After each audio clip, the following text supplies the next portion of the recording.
3 মাস বয়সী শিশু জুনায়েদকে বুকে নিয়ে ঘুমাচ্ছিলেন মা। ঘুম ভাঙতে দেখেন পাশে নেই প্রিয় সন্তান। মায়ের বুক ভাঙা আর্তনাদে কাঁদছে পুরো গ্রাম।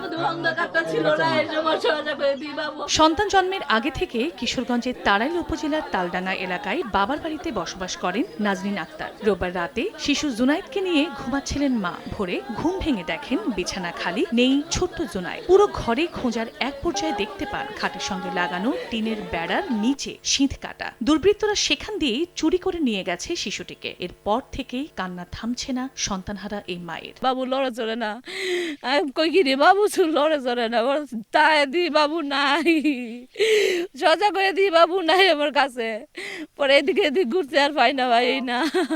কইতা তো কলো হাই দাও এন্দে হিং দেওয়া এইটা কইছে যখন বাদ আমি দৌড় দেখি আর বাইরে আয় আজান পড়ছে, আমি মসজিদে যাইতাছি, ওই রাস্তায় বাদে এক মহিলা একটা বাচ্চা কোলে নিয়ে যাইতাছে। সর্বোচ্চ তদন্ত করে সর্বোচ্চ শাস্তি চাই এগুলো।